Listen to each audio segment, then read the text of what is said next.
Premier jour du carême, premier jour de privation pour certains, jour du crossage dans les rues de Blaton et des communes proches du Tournaisis. La tradition remonte au Moyen-Âge. Les habitués du maillet y voient un mélange subtil de profane et de sacré. D'autres n'en retiennent que les règles, sacrément païennes, il est vrai. On décide un nombre de coups pour atteindre tel café.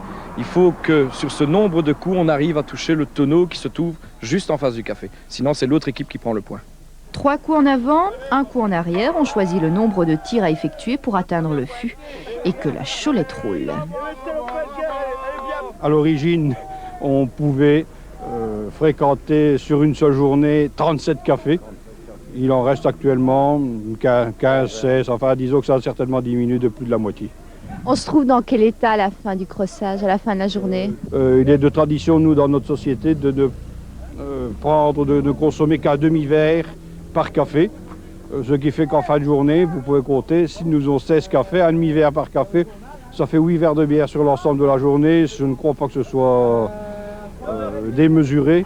Les habitants du village ont préféré baisser leur volet, c'est que la cholette a parfois des ratés. Ainsi, dans certaines communes, on interdit déjà aux crosseurs d'utiliser cette boule de bois. Les assurances ne suivent plus. Si on ne peut plus assurer les crosseurs, mais on risque que le bourgmestre de la ville décide aussi d'interdire la cholette en bois et de commencer avec une balle de tennis. Mais bon, le jour où on commence avec la balle de tennis, la tradition est perdue d'office. Les Pierrots, Charlotteux et autres taulards crosseront donc ainsi toute la journée dans les rues de Blaton. Ah, que la tradition a toujours bon dos. Blaton, 7h30 ce matin. Comme chaque mercredi décembre, les rues du village belge se transforment en champ de crossage. Le jeu remonte au Moyen-Âge et nos Écossais belges le pratiquent avec virtuosité. 2 équipes s'affrontent, objectif pour les attaquants, la choulette doit toucher un tonneau judicieusement placé devant un café. Là, les perdants payent une tournée et quand on sait que Blaton compte 17 bars, on imagine le programme de la journée, boire des pintes entre copains. La bière avalée, direction la sortie, destination le bar suivant. Nos Écossais parcourront 20 km environ. Un arrêté municipal leur offre toutes les rues du village comme terrain de jeu.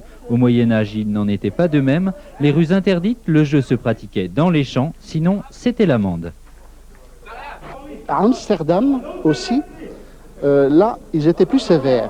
Celui qui était pris en flagrant délit était déshabillé et reconduit nu dans les rues. Aujourd'hui, on risque encore ça?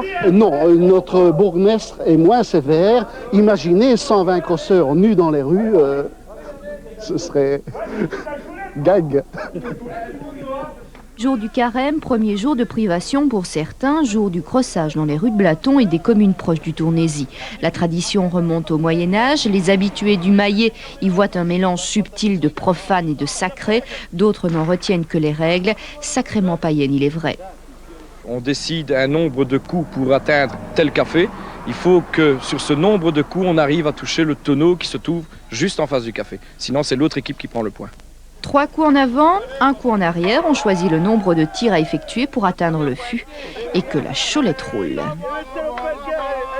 À l'origine, on pouvait fréquenter sur une seule journée 37 cafés. Il en reste actuellement 15, 16, enfin disons que ça a certainement diminué de plus de la moitié. On se trouve dans quel état à la fin du crossage, à la fin de la journée? Il est de tradition, nous, dans notre société, de consommer qu'un demi-verre par café, ce qui fait qu'en fin de journée, vous pouvez compter, si nous avons 16 cafés, un demi-verre par café, ça fait 8 verres de bière sur l'ensemble de la journée. Je ne crois pas que ce soit démesuré.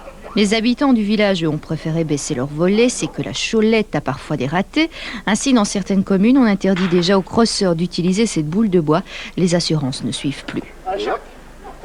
Si on ne peut plus assurer les crosseurs, mais on risque que le bourgmestre de la ville décide aussi d'interdire la cholette en bois et de commencer avec une balle de tennis. Mais bon, le jour où on commence avec la balle de tennis, la tradition est perdue d'office.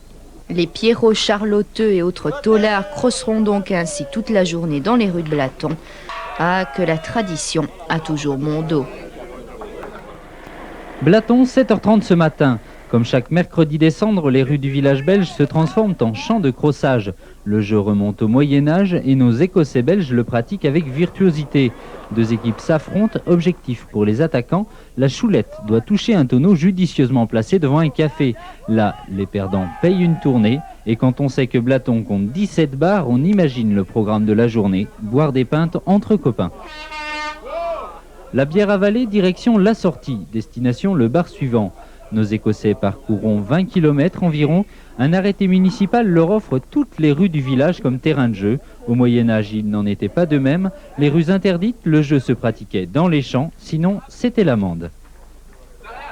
À Amsterdam aussi, là, ils étaient plus sévères. Celui qui était pris en flagrant délit était déshabillé et reconduit nu dans les rues. Aujourd'hui, on risque encore ça? Non, notre bourgmestre est moins sévère. Imaginez 120 crosseurs nus dans les rues, ce serait gag.